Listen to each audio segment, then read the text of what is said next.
জি, আসসালামু আলাইকুম। পুঁজিবাজার নিয়ে এনটিভির নিয়মিত অনুষ্ঠান মার্কেট ওয়াচে আমি আপনাদেরকে স্বাগত জানাচ্ছি। আমি মোহাম্মদ রকিবুর রহমান। আশা করি আপনারা আমাদের সাথে আছেন এবং থাকবেন। আজকে আমরা পুঁজিবাজারের বিভিন্ন বিষয় নিয়ে আমরা অতিথিদেরকে নিয়ে আপনাদের সামনে আলোচনা করব এবং পুঁজিবাজারকে গতিশীল করার জন্য, শক্তিশালী করার জন্য কীভাবে কাজ করা যায়, কোথায় কোথায় লুপহোলস আছে সেগুলি দূর করে একটি শক্তিশালী এবং গতিশীল পুঁজিবাজার করার লক্ষ্যে আমরা এই কাজগুলি করে যাচ্ছি। এইসব বিষয় নিয়ে আজ তিনজন অতিথি আজকে আমাদের সাথে কথা বলবেন। আমি প্রথমে অতিথিদের সাথে আপনাদের পরিচয় করে দিচ্ছি। আমি বাম দিক থেকে শুরু করছি। আমার বাম দিকে আছেন Mohammad Saibuddin MD, IDLC securities limited. আমার ডাইনে আছেন Shahidul Islam CEO, VIPB asset management limited. আর আমার ডান পাশে আছেন জনাব AZM সালেহ, অতিরিক্ত ব্যবস্থাপনা পরিচালক এনসিসিবি ব্যাংক, উপব্যবস্থাপনা পরিচালক এনসিসিবি ব্যাংক। আমি আপনাদের সবাইকে এনটিভির এই আলোচনায় আপনাদের সবাইকে মার্কেট ওয়াচে স্বাগত জানাচ্ছি। আজকে আমরা বিভিন্ন বিষয় নিয়ে আলোচনা করব। তো প্রথমে আমি বাজার সম্পর্কে আইডিএলসি সাইবুদ্দিন আপনার থেকে জানতে চাচ্ছি, এই বাজারের যে সার্বিক অবস্থা এটাকে কিভাবে দেখছেন আপনি? হ্যাঁ, বাজার তো ডেফিনেটলি আপনার সার্বিক অবস্থা যেটা হচ্ছে যে বাংলাদেশে অর্থনৈতিক যে ফান্ডামেন্টালস বা ইকোনমিক ফান্ডামেন্টালস যেগুলো আছে এগুলো খুবই স্ট্রং রাইট নাও, এবং সেই রিফ্লেকশনে যদিও বিগত কয়েক বছর ধরে মার্কেট জাস্ট সাইডওয়ে মুভমেন্ট একটা ছিল, এই বছরের শুরু থেকেই একটা পজিটিভ দেখা গেছে। এখন মার্কেটে সেই ফান্ডামেন্টালের দিকে মনে হচ্ছে একটু রিফ্লেক্ট হয়েছে। বাংলাদেশে কোম্পানিগুলোর পার্টিকুলারলি কিছুদিন আগে দেখলাম যে ডিক্লারেশন মোটামুটি ভালোই আসছে। আর আরেকটা বিষয় সেটা হচ্ছে যে রেগুলেটরি এনভায়রনমেন্ট যেটা ছিল, তারপরে এগুলো অনেকটা ইমপ্রুভমেন্ট হয়েছে আগের চাইতে, এবং কিছুটা কনফিডেন্স মানুষের ফিরে এসছে। সেই হিসেবে আমার মনে হয় মার্কেট ভালো যাবে সামনে। জনাব শহীদুল ইসলাম, আপনি তো সম্ভবত মিউচুয়াল ফান্ডগুলি আপনারা ম্যানেজ করেন আর কি। মিউচুয়াল ফান্ড কি ঠিকমতো কাজ করতে পারছে? আপনার কি ধারণা যে বাংলাদেশের মিউচুয়াল ফান্ডের উপর বিনিয়োগকারীদের আস্থা, অথবা আমরা যেটা দেখি বিদেশে আপনার বিশেষত বিনিয়োগকারীরা সরাসরি মার্কেটে ট্রেড করে না, তারা মিউচুয়াল ফান্ডের মাধ্যমে বা পোর্টফোলিওর মাধ্যমে তারা তাদের বিভিন্ন ফান্ড তারা দিয়ে থাকে। এই ব্যাপারে আপনি কি বক্তব্য? না রকিব ভাই, থ্যাংক ইউ ভেরি মাচ। আসলে এইটা একটা অত্যন্ত গুরুত্বপূর্ণ একটা পয়েন্ট আপনি তুলে ধরছেন। সেটা হচ্ছে যে মিউচুয়াল ফান্ডগুলোর মাধ্যমে রিটেল বিনিয়োগকারীদের বিনিয়োগ করা উচিত। এটা মার্কেটের জন্য ভালো, মার্কেটে স্টেবিলিটি আসে। কারণ অনেক রিটেল ইনভেস্টার্স, স্মল ইনভেস্টার্স, তাদের জন্য মানে বিভিন্ন সিকিউরিটিজের বিভিন্ন রিস্ক ফ্যাক্টর, বিভিন্ন আপসাইড ডাউনসাইড চিন্তা করে ইনভেস্টমেন্ট ডিসিশন নেওয়াটা অনেক ডিফিকাল্ট। তারা যদি তাদের টাকাটা যদি মিউচুয়াল ফান্ডের মাধ্যমে ইনভেস্ট করে, তাহলে তাদের টাকাটা প্রফেশনালি ম্যানেজড হয় এবং তারা একটা ভালো রিস্ক অ্যাডজাস্টেড একটা ভালো রিটার্ন পাওয়ার চান্স থাকে। এখন আপনার প্রশ্নটা হচ্ছে যে বাংলাদেশে এখন মিউচুয়াল ফান্ডের অবস্থাটা কি? না, আপনি কি মনে করেন যে বিনিয়োগকারীদের আস্থা, যারা মিউচুয়াল ফান্ডে টাকা দিয়েছে বা মিউচুয়াল ফান্ডের শেয়ার যারা কিনেছে, তাদের আস্থা কি মিউচুয়াল ফান্ডগুলি যেভাবে চলছে, যেভাবে ম্যানেজমেন্ট চলছে, তাতে কি তাদের আস্থা আছে? না, আস্থা নাই। কারণ আস্থা নাই, সমস্যাটা তার একটা বড় প্যারামিটার হচ্ছে, দেখেন বাংলাদেশে যে মিউচুয়াল ফান্ডগুলো, সেগুলো তাদের নেট অ্যাসেট ভ্যালুর অন অ্যান অ্যাভারেজ 45-46% ডিসকাউন্টে ট্রেড হচ্ছে। তার মানে বিনিয়োগকারীদের মিউচুয়াল ফান্ড ইন্ডাস্ট্রির উপর আস্থা নাই। তো এইটা উত্তরণের জন্য কিন্তু অনেক পদক্ষেপ নেওয়া হয়েছে। সিকিউরিটি এক্সচেঞ্জ কমিশন তারা অনেকগুলো স্টেপ নিয়েছেন। এর ফলে যেটা হবে, উত্তরণ হচ্ছে এবং হবে। প্রথমে যেটা হচ্ছে, যেগুলো ক্লোজড এন্ড মিউচুয়াল ফান্ড, এগুলো টাইমলি রিডিমশন হওয়া দরকার। তাহলে ইনভেস্টররা বুঝবে যে এনএভির মানেটা কি, তারা যখন এনএভিতে টাকাটা ফেরত পাবে। তো সেইটা এখন চলতেছে। তো I think that's the good step. আরেকটা স্টেপ সিকিউরিটি এক্সচেঞ্জ কমিশন বা আপনার ঢাকা স্টক এক্সচেঞ্জ থেকে যেটা নিয়েছেন, যে মানে মিউচুয়াল ফান্ডগুলো তাদের হোল্ডিংসগুলো, তারা ইনভেস্টরদের টাকাটা নিয়ে কোথায় ইনভেস্ট করতেছে সেটা পাবলিকলি ডিসক্লোজ করতে হবে। এটা তো অবশ্যই বিনিয়োগকারীদেরকে, যারা ইনভেস্ট করে তাদেরকে তো ডিসক্লোজ করতে হবে, অন্তত মিনিমাম 3 মাস পর পর জানাতে হবে কি অ্যাসেট তারা ওন করছে, কি সম্পদ তারা ওন করছে ওই মিউচুয়াল ফান্ডে। এক্স্যাক্টলি। তো এটা যদি বিনিয়োগকারীরা জানতে পারে, তখন তাদের কনফিডেন্সটা আসবে। তারা মনে করবে যে আমি যে ইনস্ট্রুমেন্টটাতে নিজে ডিরেক্টলি ইনভেস্ট করব, সেটা যদি আমি মিউচুয়াল ফান্ডের মাধ্যমে ইনভেস্ট করে 40% ডিসকাউন্টে কিনতে পারি, তাহলে আমি মিউচুয়াল ফান্ডে কিনবো। তো এই কারণে এই ট্রান্সপারেন্সিটা যখন আসবে, ইনভেস্টররা যখন হোল্ডিংসগুলো দেখতে পারবে মিউচুয়াল ফান্ডগুলোর, তখন এই যে একটা কনফিডেন্সের যে একটা ঘাটতিটা আছে, এটা থাকবে না। তখন দেখবেন যে সারা দুনিয়াতে হয় কি মিউচুয়াল ফান্ড নেট অ্যাসেট ভ্যালুর কাছাকাছি একটা প্রাইসে একটা ট্রেড হয়, বাংলাদেশে এটা হবে, এটা হতেই হবে এবং এটার জন্য পদক্ষেপ যেটা নেওয়ার সেগুলো অলরেডি নেওয়া হচ্ছে। এসএসসি নিয়েছেন, আপনারাও নিচ্ছেন। Bangladesh security exchange commission recently যে সিদ্ধান্তগুলো দিয়েছে এগুলো খুব যুগান্তকারী মিউচুয়াল ফান্ডের ক্ষেত্রে আমি মনে করি। এবারে মিউচুয়াল ফান্ডকে জবাবদিহিত এবং শক্তিশালী করার জন্য তাদের এই সিদ্ধান্তগুলি অনেক বেশি কাজ করে। আপনি কি মনে করেন? অ্যাবসলিউটলি, তারা they have been very focused. তারা যে সমস্ত জিনিসগুলো প্রফেশনালি হ্যান্ডেল করা দরকার তারা দে আর ডুইং ইট। কিছু কোর্ট কেস হয়েছে সেগুলো তারা যেভাবে হ্যান্ডেল করা দরকার তারা দে আর ডুইং ইট প্রপারলি, এবং তারা এগুলো টাইম ফ্রেম দিয়ে দিচ্ছে কোন ফান্ডকে কবে লিকুইডেশন করতে হবে এবং সেই হিসাবে কাজ আগায় যাচ্ছে। তো এগুলো হয়ে গেলে ইনভেস্টররা একটা ডিসিপ্লিন ফিরে আসবে। অ্যাবসলিউটলি আসবে। সালে ভাই, জি আপনি তো একটা ইনস্টিটিউশনের অতিরিক্ত আপনার ব্যবস্থাপনা পরিচালক, তো আপনি রিসেন্টলি যে আপনার সাবসিডিয়ারি অর্গানাইজেশনের যে পেইড আপ ক্যাপিটালটা ছিল এটাতে এক্সপোজার থেকে বের করে দিয়ে 6,000-7,000 কোটি টাকা একটা ফ্রি করে দেওয়া হয়েছে। তা আপনি এই যে এনসিসিবি ব্যাংক সেটা কতটুকু অ্যাডভান্টেজিয়াস পজিশনে আছে, কি করছেন? মানে এটাতে আপনাদের ভালো কি হয়েছে যেটা আপনাকে বাজারকে শক্তিশালী করার জন্য আপনি ভূমিকা রাখতে পারছেন? Thank you very much. যেটা হয়েছে আসলে সাবসিডিয়ারি কোম্পানিগুলোর ক্যাপিটালটা আমাদের এক্সপোজার থেকে এক্সক্লুড করার কারণে আমাদের একটা কুশন ক্রিয়েট হয়েছে, যেটা আমরা আগে সবগুলো ম্যাক্সিমাম ব্যাংকই আমরা আমাদের এক্সপোজারের ম্যাক্সিমাম আমরা ইউটিলাইজ করেছিলাম ক্যাপিটাল মার্কেটে। এখন এই কুশনটা বাদ দেওয়ার কারণে প্রত্যেকটা ব্যাংকেরই আনুমানিক 30-40-50 কোটি বা কারো 100 কোটিও একটা কুশন ক্রিয়েট হয়েছে, যেটা দিয়ে এখন আমরা ট্রেড করতে পারি, আমরা আবার ফার্দার ইনভেস্ট করতে পারি। সো ব্যাংকগুলা আপনি জানেন তো সবগুলো ব্যাংকেরই ম্যাক্সিমামই নেগেটিভ ইকুইটি রয়েছে এই ক্ষেত্রে। সুতরাং আমরা এর পুষিয়ে নেওয়ার জন্য লং টার্ম বিনিয়োগের চিন্তা করে আমরা এখন এই টাকাটা আবার পুনর্বিয়োগ করছি, আবার আমরা এটা বিনিয়োগ করছি পুঁজিবাজারে, এবং এখান থেকে আমরা এখন আর ওই প্রেসার সেলের যে ব্যাপারটা ছিল যে আমার প্রেসার সেল করে বেরিয়ে আসতে এটা তো বাজারের জন্য একটা সুখবর। এর অবশ্যই সুখবর, প্রেসার সেল সেটা বন্ধ হয়েছে, আর দ্বিতীয়ত আর কিছু টাকা আপনাদের হাতে আছে যেটা দিয়ে আমরা বিনিয়োগ করতে পারছি, এবং আপনারা যখন বিনিয়োগটা করেন এটা লং টার্ম ডেফিনেটলি। ব্যাংক তো আপনার এরকম না যে ফটকা কারবারের মতো আজ করলাম কালকে নিয়ে আসলাম, এরকম না। ব্যাংক চিন্তা ভাবনা করে এবং ব্যালেন্স শিট অ্যানালাইসিস করে ভালো কোম্পানিগুলো শেয়ারের উপরেই ব্যাংক বিনিয়োগ করে থাকে সাধারণত ব্যাংকগুলো। এবং এখন যদি এটা আমরা সবাই ম্যাক্সিমাম ব্যাংকগুলো যদি করতে থাকি, মার্কেট অটোমেটিক্যালি পজিটিভ দিকে টার্ন নিবেই। এবং অনেক নতুন ব্যাংক আছে যাদের তো এখন অনেক সুবিধা আছে, নতুন ব্যাংকগুলো তাদের এক্সপোজারই নাই, এক্সপোজার না থাকলে তাদের ক্যাপিটাল যদি আরো অনেক পুরানো ব্যাংক আছে যাদেরও এক্সপোজার নাই, কিন্তু অনেকেরই নেই। তারাও আসতেছে এখন আস্তে আস্তে গ্রাজুয়ালি তারাও আসছে, কারণ মানি মার্কেট তো একটা পর্যায়ে এখন চলে এসছে। আমরা বলতে পারি যে আমাদের ম্যাক্রো ইকোনমিক যে ইন্ডিকেটরগুলো আছে, অ্যাজ ইউ নো, যে গ্রোথ রেট যদি বলেন আপনি 6.51 আমাদের লাস্ট ইয়ারে আমরা দেখেছি, এবং ফ্যান্টাস্টিক। আপনি ইনফ্লেশন যদি বলেন এটা 6.21-এ আমরা চলে এসেছি, যেটা আমাদের একসময় 10-এর কাছাকাছি ছিল। আপনি যদি রিজার্ভের কথা বলেন $27 বিলিয়ন আমাদের রিজার্ভ আছে। আপনি যদি এক্সপোর্টের কথা বলেন ইটস অ্যাবাউট 31 বিলিয়ন ডলারের মতো এক্সপোর্ট আমরা করছি। এত কিছুর পরেও, এত ভোলাটাইল অবস্থার কারণেও আমাদের ইম্পোর্ট কিন্তু $40 বিলিয়ন মতো প্রায় ছাড়িয়ে গেছে। So all this macroeconomic indicates for the development of the capital market. কারণ আমাদের রেট অফ ইন্টারেস্টের কথা আপনি যদি বলেন, it's evaluate so far I know, আমরা এখন যে রেট অফ ইন্টারেস্ট আমরা ডিপোজিট সংগ্রহ করছি, তারপরেও আপনি দেখেন গত অর্থ বছরে আপনার প্রায় 13% মতো ডিপোজিট গ্রো করেছে ব্যাঙ্কগুলোতে, যেটা আসলে আমরা আশা করেছিলাম না। আমরা ভেবেছিলাম যে এই লোয়ার রেট অফ ইন্টারেস্টের কারণে বেশ কিছু ফান্ড চলে যাবে ক্যাপিটাল মার্কেটে, এটা কিন্তু যায়নি। এটার বেসিক কারণটা হলো আপনার negative equity and the confidence of the individual investors. এই কনফিডেন্সটা আমাদের ফেরত আনতে হবে আবার, নেগেটিভ ইকুইটি এবং confidence of the individual investors. Saifuddin, আপনি এটার উপর বলেন। দুইটা জিনিস উনি বলে যে খুব ইম্পর্টেন্ট, একটা হলো নেগেটিভ ইকুইটির কারণে আমরা সমস্যা আছি, আর একটা হলো কনফিডেন্স অফ দি ইনভেস্টর। দেখুন যে নেগেটিভ ইকুইটি যেটা হয়েছে, ইনফ্যাক্ট সেই সময়ে আমাদের রেগুলেটরদেরও ধারণা একটা ভুল ছিল। সেই সময় আমাদের ফোর্স সেল কিন্তু সেই সময় করা উচিত ছিল। মার্কেট ডিলিভারেজিং হওয়া প্রয়োজন। এখন it's too long to take, মানে এই ডিলিভারেজিং করতে আমাদের সময় লাগছে 5 বছর এখন পর্যন্ত পুরোপুরি ডিলিভারেজিং হয়নি।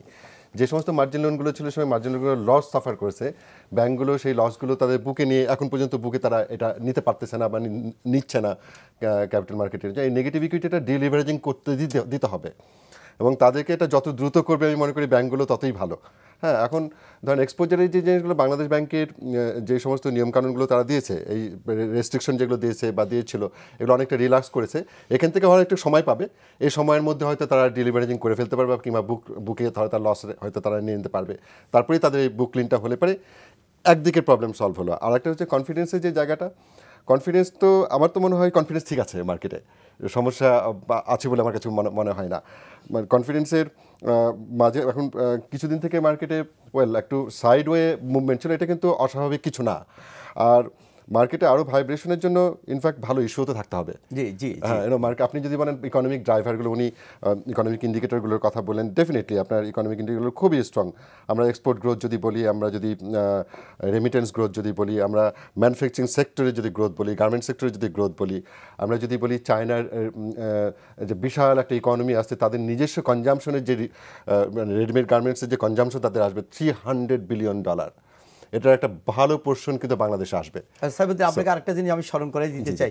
এই প্রথম বাংলাদেশের প্রাইভেট সেক্টরে একটি আপনার বিদ্যুৎ কয়লাভিত্তিক বিদ্যুৎ কেন্দ্র হচ্ছে আপনার, যেটা আপনার প্রাইভেট সেক্টর করতেছে আপনার 2.5 বিলিয়ন, দ্যাট ইজ 20,000 কোটি টাকার একটি private sector with the foreigners and local সব মিলে ভবিষ্যতে তাদের কত পুঁজিবাজার আসবে, এটা তো একটা বিরাট ব্রেক থ্রু। ডেফিনেটলি এটা এফডিআই কিন্তু অ্যাকচুয়ালি যেটা আসবে বাইরে থেকে, যে ফান্ড তারা দেবে, এটা কিন্তু আপনার বাংলাদেশের একটা ফরেন ডাইরেক্ট ইনভেস্টমেন্ট। এটা তো বিশাল ব্যাপার যে বিদেশি সংস্থা বাংলাদেশের একটা প্রাইভেট সেক্টরের সাথে একটা বড় ধরনের একটা প্রজেক্ট করছে। এটা তো পুঁজিবাজারকে শক্তিশালী করার জন্য একটা বিশাল ব্যাপার, positive indicator for the economy, very positive indicator. Particularly আপনার এনার্জি ভিশন যেটা আছে গভর্নমেন্টের, সেই এনার্জি ভিশনের সাথে এই ধরনের বড় প্রজেক্ট কিন্তু আসতে হবে। যে পরিমাণ আপনার মাশাআল্লাহ একটা তো আশা পথ দেখাইলো, তো আশা শুরু হয়েছিল এই জায়গাগুলো ডেফিনেটলি। আচ্ছা সাইফুদ্দিন, আমি আপনাদের দীর্ঘদিন ধরে আপনার আইডিএলসি বাংলাদেশের ক্যাপিটাল মার্কেটকে স্ট্রেংথেন করার জন্য অনেক কাজ করেছে। আমি যতদিন ছিলাম আমি দেখেছি আপনাদের একটা স্ট্রং ভূমিকা ছিল। তো অনেকে আবার এটাও বলে যে অনেক ইনস্টিটিউশন, আপনার ফাইন্যান্সিয়াল ইনস্টিটিউশন অথবা আপনাদের মতো কোম্পানিগুলি বা বড় বড় হাউসগুলি অনেক সময় দেখা যায় যে তারাও সাধারণ রিটেলারের মতো বেচা কিনা করে, আজকে কিনে কালকে বেচে। আদৌ কি এটা হয়? আদৌ কি এটা হচ্ছে? আমরা জিনিসটা বলি সেটা হচ্ছে যে আমাদের বা ইনস্টিটিউশনগুলো একটা ফান্ড ম্যানেজমেন্টের যে সাধারণ যে পদ্ধতিগুলো কি, প্রথমত হচ্ছে লং টার্মে তারা এক্সপোজার নেবে। একই সাথে কিন্তু ইনস্টিটিউশনগুলো মার্কেটে কিন্তু লিকুইডিটি সাপ্লায়ার, অবশ্যই আপনার লিকুইডিটি তারা দেয়। যখন মার্কেট খুব বেশি ড্রাই থাকে তখন লিকুইডিটি তারা they will provide liquidity. At the same time মার্কেটে যদি প্রাইস কমে থাকে তারা কিন্তু এক ধরনের কন্ট্রারিয়ানের ভূমিকা পালন করে ইনস্টিটিউশনগুলো। আমাদের নিজেদের যে যাদের ইনভেস্টমেন্ট আছে, প্রপার্টি ইনভেস্টমেন্ট যেগুলো থাকে, ডিলার্সের অ্যাকাউন্টে যে সমস্ত ইনভেস্টমেন্টগুলো থাকে, সেগুলো কিন্তু ইনস্টিটিউশনগুলো রিটেলদের মতো ডেফিনেটলি ব্যবহার করে না। আমরা তো করি না।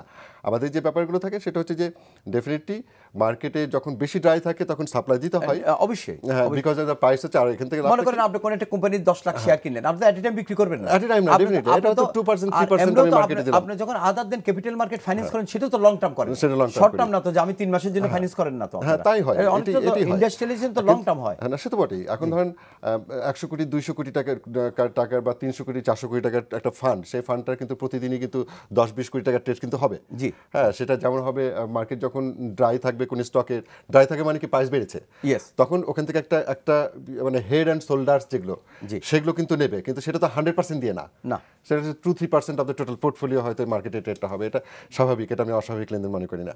আমি মনে করি। শহীদুল ইসলাম সাহেব, শহীদুল ভাই আপনার কাছে আসছি যে আমরা মনে করি যে পৃথিবীর সব দেশে আপনি মিউচুয়াল ফান্ডে অ্যাসেট ম্যানেজমেন্ট, আপনি মিউচুয়াল ফান্ড নিয়ে ডিল করেন। পৃথিবীর সব দেশে মার্কেটে স্টেবিলাইজ করার জন্য প্রয়োজন institutional investment, mutual fund, portfolio.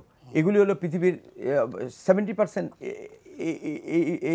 এই সকল প্রোডাক্টের ভিতরে ইনভেস্টমেন্ট থাকে, আর বাকি রিটেলার হয়তো 30% 25% থাকে। কিন্তু আমাদের এখানে একটু রিভার্স, এখানে রিটেলার বেশি, বাট এইসব জায়গাতে ইনভেস্টমেন্টটা অনেক। কীভাবে এটাকে সমন্বয় করা যায়, না এটার জন্য কীভাবে নিয়ে আসা যায়?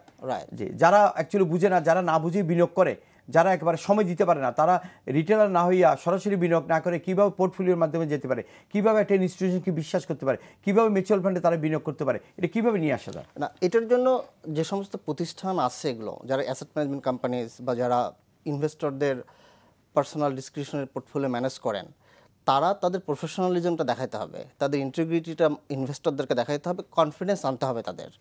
এখন আনফর্চুনেটলি আসলে আমাদের অনেক মার্কেট প্লেয়ার্স অনেকে আমরা করতে পারি নাই। এখন আমাদের এখানে যারা স্পেশালি অ্যাসেট ম্যানেজমেন্ট কোম্পানিজ আছে, তাদের অনেকের নিয়েই অনেক ধরনের এলিগেশনস আছে। এবং সেগুলো অ্যাড্রেস করা হচ্ছে। এসিসি করলে হয়তো এগুলো জিনিস উত্তরণ ঘটবে, বাট যেটার জন্য সবচেয়ে বড় দরকার কি সেটা আমি অলরেডি আপনাকে বলেছি। But I agree on your point যে বাংলাদেশে যে অবস্থা, মিউচুয়াল ফান্ড ইন্ডাস্ট্রি বা প্রফেশনাল পোর্টফোলিও ম্যানেজমেন্ট, রাফলি 2-3% of Bangladesh market capitalisation, that is extremely low. All over the world এটা হচ্ছে 50-60%। এটা এখনকার এই লো বেস থেকে ওটা যাওয়ার জন্য যেগুলো স্টেপ দরকার, প্রথম স্টেপ হচ্ছে confidence, to the confidence in the asset management companies and the portfolio managers. এটার জন্য তাদের ট্রান্সপারেন্সিটা দরকার। ট্রান্সপারেন্সি ইজ কি?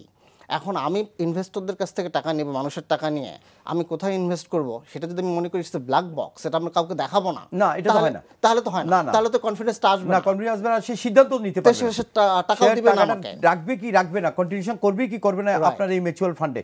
মিউচুয়াল ফান্ড তো অনেকগুলি আছে, অনেকগুলি ভবিষ্যতে থাকবে, তাকে তো সিদ্ধান্ত নিতে হবে কে বেস্ট ম্যানেজ করছে, সেখানে তো সে যেতে চাইবে।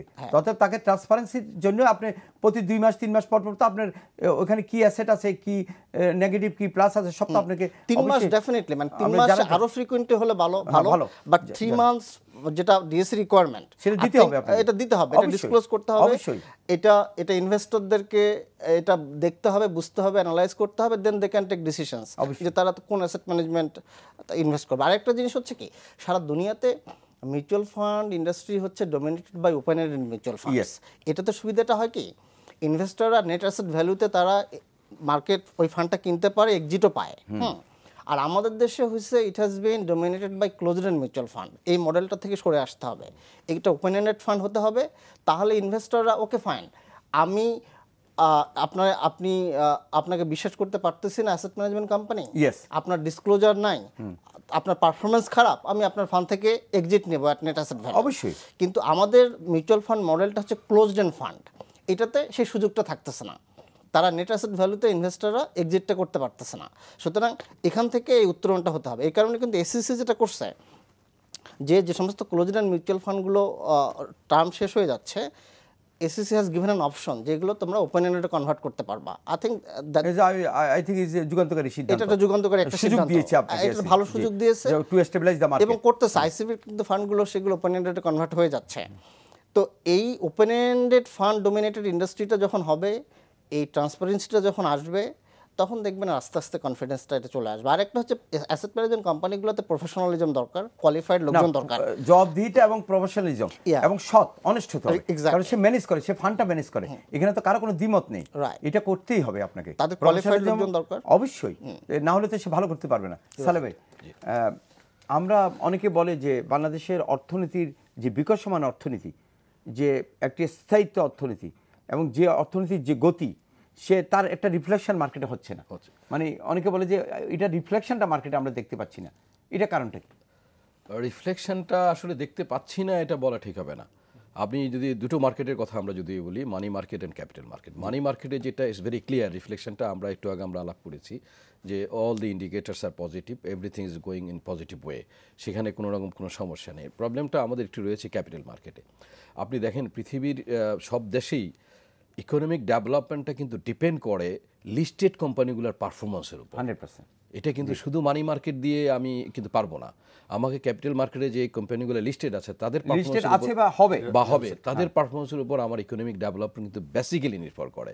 ওয়ার্ল্ডে আমরা কি দেখি যে 80% অফ ট্রেডিং হয় ফান্ডামেন্টালসের উপরে, আমার বা কোম্পানি ফান্ডামেন্টালস বলেন, সেক্টর ফান্ডামেন্টালস বলেন, এগুলোর উপর বেস করে শেয়ার কেনা বেচা হয়, আর ম্যাক্সিমাম 20% স্পেকুলেশনের উপর। আমাদের এখানে যেটা হয়েছে, যেহেতু আমাদের যারা ইনভেস্টর্স আছেন আদার দেন দি ইনস্টিটিউশনাল ইনভেস্টর্স, তাদের আসলে অতটা অভিজ্ঞতা নেই, তারা আসলে শুনেই বেশি বিনিয়োগ করে বা কারো পরামর্শেই বেশি বিনিয়োগ করে, সেখানে তারা স্পেকুলেশনের উপরে বেশি ডিপেন্ড করে, তারা কিন্তু ফান্ডামেন্টালের উপর ডিপেন্ড করে না। আমি বিনিয়োগকারীদেরকে অনুরোধ করব যে আপনারা ফান্ডামেন্টাল দেখে বিনিয়োগ করেন, ফান্ডামেন্টালস দেখে যদি বিনিয়োগ করেন আপনার ঠকার কোনো সম্ভাবনা নাই, হারানোর কোনো সম্ভাবনা নেই, রিস্ক অনেক কম থাকবে, শুধু সময়টা একটা ফ্যাক্টর হবে। আপনি রাতারাতি কিছু না পেয়ে আপনি ডিভিডেন্ড আকারে যেটা পান, আপনি মনে করেন যে একটা ব্যাংক যদি সে 10-15% ক্যাশ ডিভিডেন্ড দেয়, আজকের যে এফডিআর রেট আছে 5%, 6%, it is better than that. তো আমি কিন্তু তারপরে ব্যাংকে কিন্তু বিনিয়োগ করছি না, আমি কোথায় বিনিয়োগ করছি, যেখানে ভলিউম অফ শেয়ার ছোট, যেটা নিয়ে উঠানামা বেশি হয়, যেটা পেট অফ ক্যাপিটাল যেটা পেট ছোট, একটু ধরলেই যেটা উঠে যায়। হ্যাঁ, এই যে আমার এই প্র্যাকটিসটা, এটা থেকে আমাদের বেরিয়ে আসতে হবে। আমাকে আসলে ইনভেস্ট করতে হবে, নট ফর ট্রেডিং। আমরা কিন্তু ইনভেস্টের ট্রেডিং এ বেশি যাচ্ছি। যেটা বুঝাতে চেয়েছিল যে অ্যাকচুয়ালি যে জিনিসটা বুঝাতে চেয়েছেন সেটা হলো যে কোম্পানিগুলি লিস্টেড, এই কোম্পানিগুলির পারফরমেন্সের উপরে পুঁজিবাজার বিনিয়োগকারী আস্থা ফিরে আসবে। কারণ এদের যদি জবাবদিহিতা, গুড গভর্নেন্স, কর্পোরেট কালচার এবং ওদের বুকস অফ অ্যাকাউন্ট যদি ইন্টারন্যাশনাল স্ট্যান্ডার্ড এবং জবাবদিহিতা না থাকে, তাহলে ভালো যদি রেজাল্ট না হয়, তাহলে তো বিনিয়োগকারীর আস্থা আসবে না। এটা সম্বন্ধে আপনি কি বলেন, কোম্পানিগুলির পারফরমেন্স সম্বন্ধে? I mean, রিয়েল সেক্টর ভালো না করলে ক্যাপিটাল মার্কেট কিভাবে ভালো করবে? There has to be real sector, good, strong and robust real sector. Yes. হ্যাঁ, এখন ইকোনমিক ইন্ডিকেটরগুলো reflected in the real sector definitely. এখন ক্যাপিটাল মার্কেটে এই যে সমস্ত রিয়েল সেক্টরে ভালো কোম্পানি, যে সমস্ত কোম্পানিগুলো গ্রোথ ড্রিভেন, সেই সমস্ত কোম্পানিগুলো আমাদের মার্কেটে আছে কিনা, এক নাম্বার। তারপরে যে কোম্পানিগুলো এক্সিস্টিং আছে তাদের ট্রান্সপারেন্সি এবং তাদের যে ডিসক্লোজার লেভেলগুলো সেগুলো রাইট কিনা।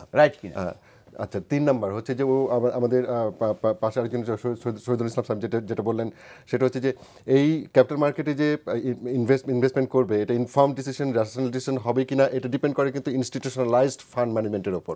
এই রিটেলার যারা বা রিটেল যারা, তারা এই ইনস্টিটিউশনের কাছে যাচ্ছে কিনা, এই টোটাল ইকোসিস্টেমটা কিন্তু একসাথে কাজ করতে হবে আই মিন ক্যাপিটাল মার্কেটকে বড় করার জন্য। আমি একটা পয়েন্ট আমি বলতে চাই রকি ভাই, সেটা হচ্ছে যে ধরুন বাংলাদেশের সামনে যে প্রসপেক্টগুলো আছে, ইকোনমিক ফান্ডামেন্টাল যেগুলো দেখছি সামনে, ধরা যাক আমাদের 65% অফ দ্য পপুলেশন হচ্ছে 15 থেকে 65 অফ এজ গ্রুপের মধ্যে। There is a workforce এবং তাদের কিন্তু আর্নিং বাড়তেছে। এই গ্রোথের কিন্তু হাইয়েস্ট কন্ট্রিবিউটর তারা, এবং তারা কিন্তু বেনিফিশিয়ারিও। তো এখানে কিন্তু একটা রোবাস্ট মিডল ক্লাস কিন্তু তৈরি হবে বাংলাদেশে। এই রোবাস্ট মিডল ক্লাসের যে সারপ্লাস আর্নিংটা, এইটাকে আপনার কারেক্টলি ইনভেস্টমেন্টে যদি ড্রাইভ করা না যায় এবং সেই ইকোসিস্টেম যদি তৈরি করা না যায়, তাহলে কিন্তু আমরা অনেক কিছু মিস করব। তো এখন আমাদের যে প্যারামাউন্ট ইম্পর্টেন্স যেগুলো আমি দেখি, সেটা হচ্ছে যে রেগুলেটরদেরকে কিন্তু এক্সট্রিমলি এটা নিয়ে কনসাস হতে হবে। লুক, বাংলাদেশে যদি আমরা আলোচনা করতেছিলাম, ওখানে আমাদের প্রসঙ্গটা আসছিল, আমি এখানে একটু মেনশন করতে চাই, সেটা হচ্ছে যে বাংলাদেশে ইটস রিয়েলি যে বাংলাদেশে কিন্তু একটা মোটামুটি একটা স্ট্রং রেগুলেটর আছে ব্যাংকিং সেক্টরের, এবং এই কারণে কিন্তু ব্যাংকিং সেক্টর কিন্তু থ্রাইভ করছে। If you look around the potential of insurance industry, insurance industry কিন্তু ঠিক যেভাবে করা উচিত ছিল ফুল পোটেনশিয়ালে কিন্তু বড় হয় নাই, বিকজ অফ দ্য রেগুলেটর কিন্তু এরকম বড় না। এখন আমাদের ক্যাপিটাল মার্কেটের regulator, well, they are learning, they actually becoming mature, but we have much more expectation from the regulator. এবং রেগুলেটর ওই রোলগুলো প্লে যদি করতে না পারে, তাহলে এই বড় জিনিসটা কিন্তু আমরা মিস করবো। আমি যেটা রিসেন্টলি আমি খেয়াল করছি যে গত কয়েক মাস থেকে বাংলাদেশ সিকিউরিটি এক্সচেঞ্জ কমিশন অত্যন্ত দক্ষতার সাথে বিভিন্ন যে জায়গাগুলি লুপহোলস আছে সেগুলি পয়েন্ট আউট করে সেগুলি সমাধানের চেষ্টা করছে। আমি দেখছি, আমরা দেখতে পাচ্ছি অনেকগুলি মিউচুয়াল ফান্ডের ক্ষেত্রে আরো অনেক ক্ষেত্রে আমরা দেখেছি অত্যন্ত বাস্তববাদী সিদ্ধান্তগুলি তারা দিচ্ছে।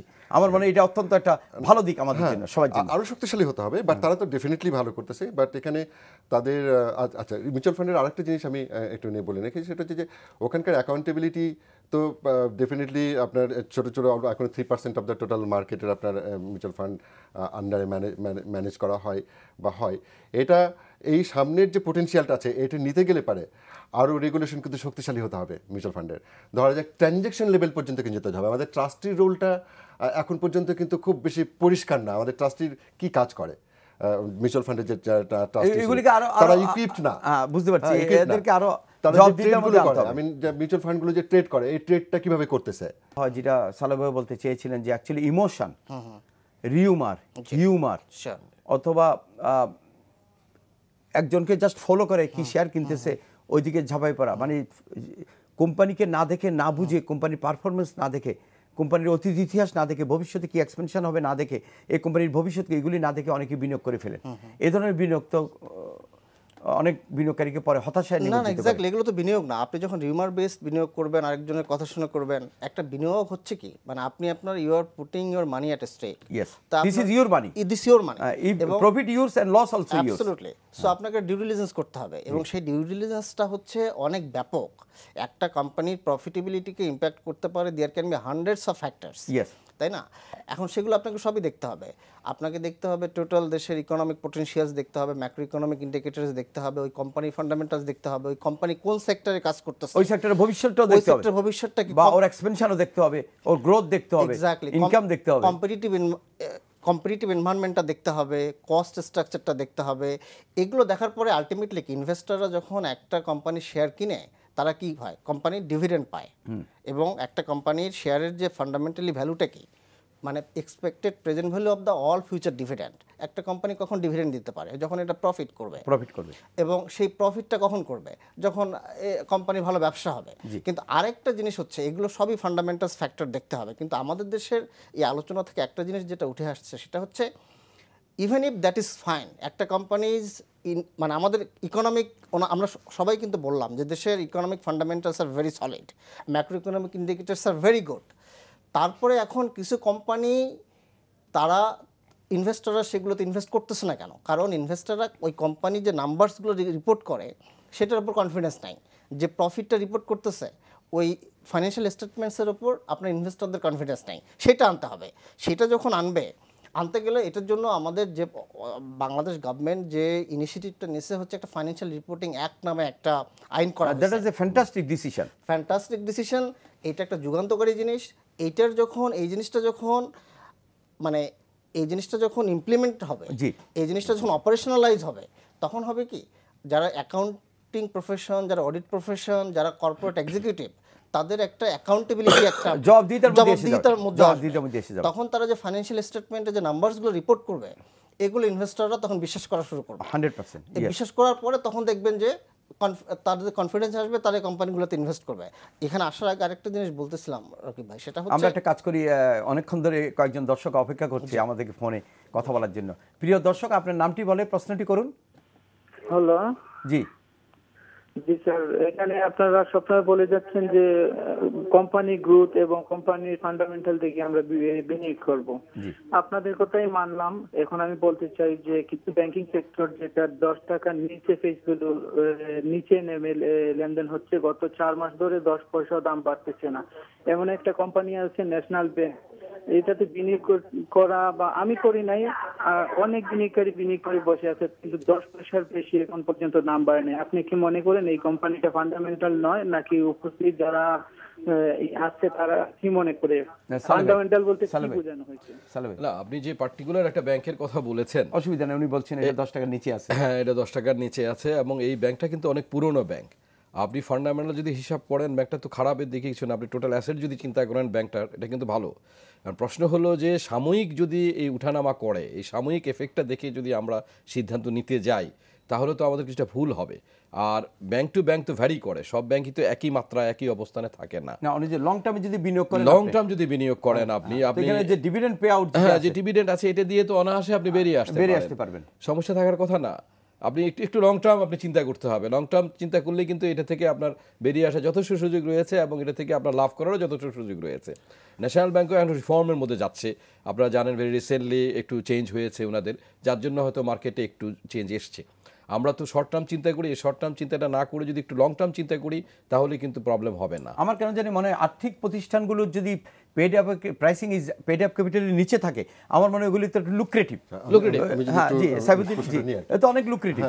যে জিনিসটা হয় যে ব্যাংকগুলোর ক্রেডিট আউটলুক নিয়ে একটু সমস্যা ছিল, 1 নম্বর। 2 নম্বর হচ্ছে যে ক্যাপিটাল মার্কেট ক্র্যাশ হওয়ার পরে তাদের ফাইন্যান্সিয়াল স্টেটমেন্টে পার্টিকুলার মার্জিন লোন নিয়ে যে সমস্ত বিষয়গুলো ছিল, সেটা নিয়ে একটা আউটলুক ওভারঅল একটা খারাপ ছিল। কিন্তু এই খারাপের কতখানি খারাপ, এই খারাপটা কতখানি, যেটা হচ্ছে যে আমাদের যে অনেক ব্যাংক আছে যেগুলো হয়তো তার গোয়িং কনসার্ন হিসেবে যে ভ্যালু থাকে, অর্থাৎ এই ব্যাংক তো ডিজলভ করে দিচ্ছে না, এটা তো গোয়িং কনসার্ন, অর্থাৎ আজকে প্রফিট না করলেও আর 3 বছর পরে তো করবে। এই যে মানে কনসেপ্টটা, সেটাকে গোয়িং কনসার্ন বলে। তো এই গোয়িং কনসার্ন হিসেবেও কিন্তু তার ভ্যালু নাই, সত্যি কথা বলতে। উনি ইজ রাইটলি সেড যে 10 টাকার নিচে নেমে গেছে, বা আমি পার ভ্যালুটা না বলে রাদার বলি যে ওর যে বুক ভ্যালু আছে তার নিচেও কিন্তু অনেক সময় হয়েছে। এখন দুটো কারণ, একটা হচ্ছে যে তাদের ডিসক্লোজার যেটা থাকে এবং ক্রেডিটের যেরকম প্রভিশনিংটা করা থাকে, ক্রেডিট কোয়ালিটি, অ্যাসেট কোয়ালিটি কেমন, এটার যে প্রভিশনিং করা থাকে সেটার উপর মানুষের আস্থা আছে কিনা, এটা একটা ফ্যাক্টর। আর সেকেন্ড হচ্ছে যে এরপরেও আমি মনে করি যে আউটলুক যেটা খারাপ ছিল সেটা কিন্তু সেই ভ্যালু রিফ্লেক্ট হয়ে গেছে মার্কেটে, অবশ্যই। আর এখন অনেক স্টক আছে ব্যাংকিং সেক্টরে। একটু অ্যাড করে ওনার সাথে একটু দেখেন, আপনি বাংলাদেশের ব্যাংকিং সেক্টরে যদি কথা আমরা বলি, ব্যাংকিং সেক্টর কতটা শক্তিশালী এটা আপনি কীভাবে মেজার করবেন? মেজারমেন্টের প্রথম ক্রাইটেরিয়া হলো যে ক্যাপিটাল এডুকেসি বা মূলধনের পর্যাপ্ততা। Right. এখন মূলধনের পর্যাপ্ততার বেসিসে বাংলাদেশে এখন ব্যাংকগুলোর মূলধন হলো অ্যাভারেজ 10.50%, Yes. যেটা ওয়ার্ল্ড ওয়াইড হলো 8%। এটা তো ফ্যান্টাস্টিক। সেখানে সারা পৃথিবীতে 8% স্ট্যান্ডার্ডের জায়গায় যদি আমি 10.5% যদি আমার মূলধনের পর্যাপ্ততা থাকে, তাহলে আমি ব্যাংকিং সেক্টর খারাপ বলবো কিভাবে? এক, দুই হলো মানি মার্কেটে আপনি দেখেন আরেকটা ইন্ডিকেটর হলো call money. Call money last couple of month আমরা কিন্তু 5-এর নিচে এবং একটা স্টেবল এটা তো ভেরি অ্যাট্রাকটিভ, মানে আপনি এই যে ইন্ডিকেটরগুলা এগুলা ব্যাংকের আপনি তো খারাপ দেখার আমি তো রাস্তা দেখি না। শুধু এখানে যে বিষয়টা যে আমরা কিছুটা ফাইন টিউনিং করছি ব্যাংকগুলাতে, যে কিছুটা ঋণ যেগুলো আমরা দেওয়া হয়েছে, যেসব ঋণগুলো এগুলো ঋণের এগেনস্টে যে প্রভিশন রাখা হয়েছে, এই প্রভিশনটা এখন পর্যন্ত যদ্দূর আমি জানি ইটস অ্যাবাউট 95% কাভার্ড। না সালেহ ভাই, আমরা যদি বলি গত বছর অনেক ব্যাংক কিন্তু ক্যাশ দিয়েছে, বোনাসও দিয়েছে, দুইটা দিয়েছে। তো হচ্ছে প্রভিশন রেখেই তো সে দিয়েছে, প্রভিশন রেখে দিয়েছে, প্রভিশন রেখে, তাহলে তো সে ক্যাপাসিটি বিল্ড আপ হয়েছে ডেফিনেটলি। এখন মনে করেন আপনি আর 5% যদি কাভার হয়ে যায় এই বছরের মধ্যে, তো আগামী বছর বা তারপরের বছরের ডিভিডেন্ড আকারটা তো ডাবল ট্রিপল হয়ে যাবে, ডাবল ট্রিপল হয়ে যাবে, হতে বাধ্য। কারণ আমার 200 কোটি 300 কোটি প্রভিশন তো রাখার দরকার নেই। প্রিয় দর্শক, আপনার নামটি বলে প্রশ্নটি করুন। আমার নাম আব্দুল জলিল, সিলেট থেকে। জি জি ভাইয়া বলুন। প্রশ্ন হলো, এই যে বিশেষ কোম্পানিগুলো অ্যানুয়াল রিপোর্ট এবং কোয়ার্টারলি রিপোর্টের সাথে মিল নাই, বিশেষ করে এই যে গতদিন লঙ্কা বাংলার যে ঘটনা ঘটাইলো, ফার্স্ট কোয়ার্টারে 31 কোটি টাকা মাইনাস দেখায়। হ্যাঁ, এখানে ফাইনাল ইয়ারলি অ্যানুয়াল রিপোর্টে তারা 42 কোটি টাকা তারা প্রফিট দেখাইলো। এই দেখানোর পরে এটা কি বিনিয়োগকারীদের সাথে প্রতারণা করা হলো না? কারণ থার্ড কোয়ার্টার পর্যন্ত প্রফিট ছিল 11 কোটি টাকা। অনেকেই ভাবছে নো ডিভিডেন্ড দিতে পারে বা 10% ক্যাশ দিতে পারে বা 10% ডিভিডেন্ড দিতে পারে। হ্যাঁ, এই ধরনের প্রতারণা বিনিয়োগকারীদের সাথে করলে কিভাবে এই মার্কেটের উপরে মানুষ আস্থা রাখতে পারে? না, আপনার প্রশ্নটা আমি বুঝতে পেরেছি। কি সাবিদিন কিছু বলবেন? না, দেখুন ব্যাপারটা হচ্ছে যে একটা প্রতিষ্ঠানের যে আর্নিং প্রসেস, যেটা ধরেন একটা বছরের সিমেট্রিক ভাবে হওয়ারই কথা, ধরেন একটা আর্নিং যখন হবে, না প্রশ্নটা সাবিদিন দাঁড়িয়েছে এটা থার্ড কোয়ার্টারে 11 কোটি টাকা প্রফিট দেখিয়েছে। অনেকে বলেছে হয়তো ফোর্থ কোয়ার্টারে গিয়ে এটা ডিভিডেন্ড দিতে পারবে কি পারবে না, বাট ফোর্থ কোয়ার্টারে গিয়ে হয়তো ভালো প্রফিট করেছে, হতে পারে নাকি? হতেও পারে, এটা যদি আমার বিনিয়োগকারী কোনো সন্দেহ থাকে, তাহলে এটা লঙ্কা বাংলাকে এটা ক্লিয়ার করতে হবে, অসুবিধা নেই, লঙ্কা বাংলাকে সেটা ক্লিয়ার করতে হবে। এই কথাটা তো আমরা আগে বরাবর এসেছি যে উই মাস্ট বি ট্রান্সপারেন্ট। মার্কেটে যে শেয়ার কোম্পানিগুলো আছে এদের যে ত্রৈমাসিক যে বিবরণটা যেটা দেওয়া হয়, এটা আমাদের যে কন্ট্রোলিং অথরিটি যেটা রয়েছে, সিকিউরিটি এক্সচেঞ্জ কমিশন আর আদার যারা ভিজিলেন্স টিম রয়েছে, তারাও দেখছেন, ডেফিনেটলি অবশ্যই সবাই দেখছেন। আমরা তাদেরকে আরো অনুরোধ করব, আপনারাও দেখেন, যারা ইনভেস্টর আছে আপনারাও দেখেন, থেকে আপনারা কমপ্লেইন লজ করেন, আপনারা প্রশ্ন তুলেন, যদি কোথাও ডিসক্লোজারের প্রবলেম থেকে থাকে। রাইটলি হিজ পয়েন্টেড আউট যে এটা হবে কেন। আমার মনে হয় এরকম একটা টেন্ডেন্সি মার্কেটে যে নাই একেবারে তা না, কিন্তু আপনার থার্ড কোয়ার্টার পর্যন্ত আপনার আর্নিং কমে থেকে ফাইনাল ইয়ার এসে আপনার মানে থার্ড কোয়ার্টারে এসে আপনার ভালো এটা একটা এরকম ধরনের দেখা গেছে। তবে ডেফিনেটলি ওই যে প্রশ্নটা একটি জাস্টিফাইবল কারণ থাকতে হবে, জাস্টিফাইবল কারণ থাকতে হবে, বাট ইটস পসিবল না। যারা দিয়েছে লঙ্কা বাংলা, যার নাম উনি বলেছেন, যারা দিয়েছে, যারা পে আউট করেছে, যারা ডিক্লেয়ার করেছে, তারা তো সেইভাবেই করেছে। বাট ইটস পসিবল, একটা এক্সপ্লেনেশন বাড়তে পারে কোনো না কোনো ভাবে, কোনো একটা 3 মাসে একটা ভালো চাঙ্ক একটা প্রফিট হয়ে যেতে পারে। আমার মনে হয় প্রভিশন রিলিজ হতে পারে, রাইট, প্রভিশন রিলিজ হতে পারে, অনেক কিছু হতে পারে। স্কোপ আছে, এটা দেখতে হবে। আরেকটা কথা যেটা রকিব ভাই যেটা বলা দরকার, আমাদের সবারই বলা দরকার, যে আমাদের এই যে 300-350 লিস্টেড কোম্পানি রয়েছে, এটা তো খুবই কম। আমরা আমাদের যে মাল্টিন্যাশনাল কোম্পানিগুলা, কেন ইউনিলিভারকে আমরা এখনো আনতে পারি নাই, আমরা মোবাইল কোম্পানিগুলো শুধু গ্রামীণের 10% মাত্র শেয়ার তারা ফ্লোট করাতে যে রিফ্লেকশনটা আমরা দেখেছি, যে মার্কেটে যে ভাইব্রেশনটা আমরা দেখেছি, এখন অন্য কোম্পানিগুলো যদি মাল্টিন্যাশনাল কোম্পানিগুলো যদি আসে, আমরা আইন করে পারি, অথবা যেটা তাদের অ্যাট্রাকশন সেটা হলো যে ট্যাক্সের বেনিফিট দেওয়া। ট্যাক্সের বেনিফিট যদি আমরা একটা বাড়িয়েও দেই, তারপরে যদি তাদেরকে আমরা মার্কেটে নিয়ে আসতে বেনিফিট দিলেও ওরা যদি পাবলিক লিস্টেড হয়, পুঁজিবাজারে আছে বিনিয়োগকারীরা, লক্ষ লক্ষ বিনিয়োগকারী বেনিফিট হবে, দেশের জনগণ বেনিফিট ইনভেস্টর বাড়বে। কথা হয় কি, আপনার নতুন ইনভেস্টর মার্কেটে আনতে গেলে আপনাকে গট টু হ্যাভ দ্যাট, কিছুটা দিতে হবে, যেটা হচ্ছে যে আপনার ইউনিলিভার বা বিশেষ করে কনজিউমার কোম্পানিগুলো, বাংলাদেশ কনজিউমার স্ট্যাপলসের যে সমস্ত কোম্পানিগুলো আছে, এটা যে প্রসপেক্ট সামনে আছে, সেই সমস্ত কোম্পানিগুলো বাংলাদেশে কিন্তু লিস্টেড হওয়া উচিত। হ্যাঁ, এবং এরা বড় কোম্পানি। আর শুধু মাল্টিন্যাশনালই শুধু না, কিন্তু আমাদের দেশি কোম্পানিও কিন্তু অনেক বড় বড় আছে, অনেক বড় বড় আছে। টপ 20 টপ 50 আরএমজি কেন আসতে পারবে না? ফার্মা কেন আসতে পারবে না? এখানে লিস্টেড যেটা সেটা হচ্ছে প্রাণ, আরএফএল মেজর যে কোম্পানিটা কিন্তু এরা কিন্তু একটা লার্জ কনগ্লোমারেট এখন তাদের মেজর কোম্পানিগুলো কিন্তু লিস্টেড কোম্পানি হয় নাই আসে নাই সো এখন এটা যে ইনসেন্টিভাইজ করতে হবে আই মিন রেগুলেটরদেরকে এগুলোকে ইনসেন্টিভ দিতে হবে মার্কেট আনার জন্য এবং সত্যি কথা বলতে কি মার্কেটের স্ট্যাবিলিটি এবং লং টার্ম বেটারমেন্টের জন্য অ্যাকচুয়ালি কিন্তু এই কোম্পানিগুলোকে আনা উচিত মার্কেটে এখন এবং আমি মনে করি যে বড় বড় এন্টারপ্রেনার যারা আছেন যারা ভবিষ্যতে বড় স্বপ্ন দেখছেন অনেক বিগ যারা করবেন তাদেরকে কিন্তু পুঁজিবাজারে আসতে হবে তারা ফ্যামিলি এটা একটা ফ্যামিলি বিজনেস থাকলে এটা টিকবে না ভবিষ্যতে Why not the Dhaka Stock Exchange, Chittagong Stock Exchange and the regulators তারা নিজের এখানে রোড শো করতেছেন এদিকে নিয়ে আসার জন্য আনতে পারে কিন্তু ইটস নট আইডিয়া যে ক্যাপিটাল মার্কেটের ভালো হবে সুতরাং ভালো কোম্পানি ব্লু চিপ কোম্পানি যেগুলো কান্ট্রিতে আছে সে সমস্ত কোম্পানিগুলোকে মার্কেটে নিয়ে আসা এটার জন্য তারাও কিন্তু রোড শো করতে পারে স্টক এক্সচেঞ্জ নিজেরা উদ্যোগ নিয়ে আপনারা ভালো একসময় আমি করেছিলাম আপনার মনে আছে যে এই ইনসেন্টিভ পাবেন আপনি প্রেসিডেন্ট থাকা অবস্থায় যেগুলো করেছিলেন এটা এখন আর হচ্ছে না এখন ওনাদেরকে নতুন ভাবে এটা শুরু করতে হবে অন্তত বছরে দুই তিনটা আপনার অনুষ্ঠানে একটু যোগ করে সাইবুলের সাথে একটু যোগ করে এটা যে আরেকটা জিনিস আপনি খেয়াল করে মার্চেন্ট ব্যাংকগুলো কিন্তু তাদের নিজস্ব সোর্স অফ ফান্ড কিন্তু নেই তাই না দে হ্যাভ টু বড় আদারওয়াইজ পেইড ক্যাপিটাল যেটা আছে তাহলে আমরা যদি এসসিসি যদি মনে করে টপ লেভেলে মার্চেন্ট ব্যাংকগুলোর শেয়ার আপনারা কেন আমরা ফ্লোট করতে পারি না সেটাও তো আমরা করতে পারি তাহলে তারা ওখান থেকে ফান্ডটা নিয়ে তারা রিইনভেস্ট করতে পারে এটা তো তাদের আপনাদের কন্ট্রোলেই আছে আমি মনে করি এটা কি অসুবিধা আছে কোনো সাইবুল ভাই এটা করা যায় না লিস্টেড হচ্ছে না এর একটা ফান্ডামেন্টাল একটা কারণ আছে ভাই সেটা আমাদেরকে বুঝতে হবে সেটা হচ্ছে বাংলাদেশের অনেক group of companies they have like annual ৩,০০০-৪,০০০ কোটি টাকা টার্নওভার তারা ট্যাক্স দেয় না তাদের ফাইন্যান্সিয়াল স্টেটমেন্টস ঠিক নাই তাদের বুকস অফ অ্যাকাউন্টস ঠিক নাই এখন জবাবদিহিতা নাই এখন যদি তারা লিস্টিং করে তখন কি হবে তখন তাদের all the hidden things will come out তো এখন জিনিসটা হচ্ছে আমাদের যদি ট্যাক্স রেজিম যদি মানে স্ট্রং হয় বাংলাদেশে যে সমস্ত কোম্পানিগুলো বড় কনগ্লোমারেট আছে তারা যদি তাদের ট্যাক্সেশনটা যদি তারা প্রপারলি যদি এটা এনশিওর করা যায় তখন হবে কি তখন তাদের বুকস অফ অ্যাকাউন্টসে ট্রান্সপারেন্সি আসবে তখন সেই কোম্পানিগুলোদের লিস্টিংয়ের মোটিভেশন আসবে এখন the reason they are not coming because তারা বুকস অফ অ্যাকাউন্টসটা তারা প্রপারলি প্রিপেয়ার করতেছে না because they want to evade tax এখানে আমি একটু যদি অ্যাড করি জিনিসটা হচ্ছে না এই সমস্যাটা কিন্তু সমাধান আছে যে বড় বড় কোম্পানিগুলো ট্যাক্সের একটা এনভায়রনমেন্ট কিন্তু একটা ইকোসিস্টেম ট্যাক্স কালেকশন এবং এনবিআর এবং কোম্পানিগুলো এটা একটা ইন্টারাকশন নেগোসিয়েশন যখন এনবিআর যখন খুব বেশি চেপে বসে তখন তাদের ইনসেন্টিভ থাকে এটাকে লুকানোর তো এই জিনিসগুলো হচ্ছে যখন যদি তার চেয়ে তো কিন্তু প্যারামাউন্ট ইম্পর্টেন্ট হচ্ছে মার্কেটে ওদেরকে নিয়ে আসা যদি এটা হয় তাহলে it's a regulator should be এই ধরনের প্রস্তাব তারা দিতে পারে যে ঠিক আছে এই পর্যন্ত ট্যাক্সের যা আছে সেটাকে ক্লিয়ার করে দিয়ে দেন একটা বিগ বাথ দিয়ে চলে আসো মার্কেটে দেন এগেন ইউ স্টার্ট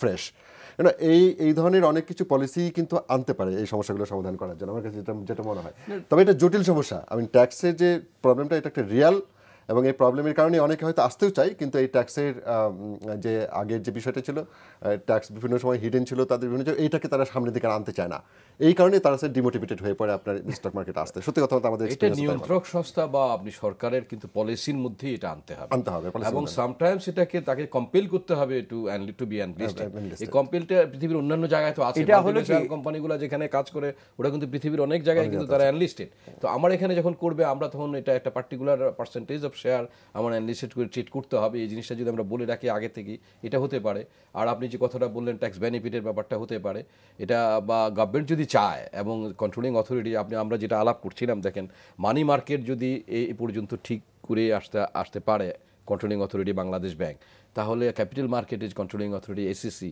তারাও কিন্তু পারবেন না তা নয় এই যে কিছু সিদ্ধান্ত রিসেন্টলি ওনারা নিয়েছেন অত্যন্ত যুগান্তকারী অত্যন্ত মার্কেট এবং এখন যে অবস্থানটা আমরা আছি বলা যায় আমরা একটা ল্যান্ডিং পজিশনে আছি এই ল্যান্ডিং পজিশনটাকে আমরা এখন আমাদের ফ্লাই করার সময় এসে গেছে এই সময়টা আমরা আবার চাইবো না যে আবার 96 হোক আবার 2010 হোক আবার কোনো বাবল ক্রিয়েট হোক সেটা আমরা চাই না বলেই আমাদের এত সচেতনতার দরকার আমার মনে হয় আমরা অনুষ্ঠানে একবার শেষ পর্যায়ে সাবিদুর বলবেন আপনি বলেন এই 10 সেকেন্ডে just Bangladesh capital market Bangladesh capital মার্কেটের সামনের দিকে ট্রিমেন্ডাস প্রসপেক্ট আছে এখন পর্যন্ত রেগুলেটরের যে সমস্ত ইনিশিয়েটিভগুলো দেখেছি সেই ইনিশিয়েটিভ নিয়ে আমার কাছে মনে হয়েছে এগুলো পজিটিভ পার্টিকুলারলি মিউচুয়াল ফান্ড ইন্ডাস্ট্রিতে যে ডিসিপ্লিনটা আস্তে আস্তে ফিরে আসবে আমার মনে করছি সামনের দিকে এটা জনাব Shahidul Islam 5 second I personally think যে Bangladesh capital market has a long way to go is market এখনো ছোট in compare to the size of the economy যেহেতু ইকোনমি আমাদের ভেরি প্রসপেক্টিভ ইকোনমি যেহেতু আমাদের গ্রোথ ইকোনমি আমাদের ক্যাপিটাল মার্কেট এখান থেকে গ্রোথ হওয়া দরকার সেটার জন্য কিছু জিনিস অ্যাড্রেস করা দরকার যেগুলো আমরা বললাম প্রথম কথা হচ্ছে corporate transparency, financial reporting, disclosure, বিনিয়োগকারী অ্যাওয়ারনেস, বিনিয়োগকারীদের সঠিক জায়গায় সঠিক সময় বিনিয়োগ করা এক্স্যাক্টলি, এবং একটু long time and accountability of capital market intermediaries, accountability of financial accountants and auditors. Thank you না, মোস্ট বলেই ফেলেছেন। দেখেন ইন্ডিকেটরস আপনি দেখেন, আমরা Just 5 সেকেন্ডে গভর্নমেন্ট দেখেন ইকোনমিক জোন করছে, বিভিন্ন দেশের জন্য এক্সপোর্ট প্রসেসিং জোন করছে, তো আরো কোম্পানি আসছে, আরো কোম্পানি আসা মানে ইটস এ গুড সিগন্যাল। মানে আমরা আশাবাদী, আমরা আমরা মনে করি বাংলাদেশের ক্যাপিটাল মার্কেট তার সুনির্দিষ্ট লক্ষ্যপথে এগিয়ে যাচ্ছে এবং ইনশাল্লাহ এটা ভালো হবে, আরও ভালো হবে। বিনিয়োগকারীর যদি সচেতনতা থাকে এবং সঠিকভাবে যদি সে লং টাইম বিনিয়োগ করে এবং কর্পোরেট যারা আসবে সেই কোম্পানিগুলি যদি তাদের দায় দায়িত্ব পালন করে এবং তাদের জবাবদিহিতা, কর্পোরেট কালচার, গুড গভর্নেন্স এবং তাদের ব্যালেন্স শিট যদি ইন্টারন্যাশনাল স্ট্যান্ডার্ড হয়ে থাকে, তাহলে ইনশাল্লাহ বাংলাদেশের পুঁজিবাজার একটি শক্তিশালী অবস্থানের উপর দাঁড়াবে ইনশাল্লাহ। প্রিয় দর্শক, আপনারা আমাদের আলোচনাগুলি শুনলেন, এই আলোচনার থেকে আপনারা অনেক কিছু গ্রহণ করবেন এবং আপনাদের যদি কোনো সাজেশন থাকে আমাদেরকে জানাবেন। আমরা দৃঢ়ভাবে বিশ্বাস করি বাংলাদেশের পুঁজিবাজার একটা দৃঢ় ভিত্তির উপর দাঁড়িয়ে আছে এবং দিন দিন এটা আরও শক্তিশালী হবে। আপনাদের সবাই সহযোগিতা করার জন্য, আমাদের সাথে থাকার জন্য আপনাদেরকে অসংখ্য ধন্যবাদ। আল্লাহ হাফেজ, আসসালামু আলাইকুম।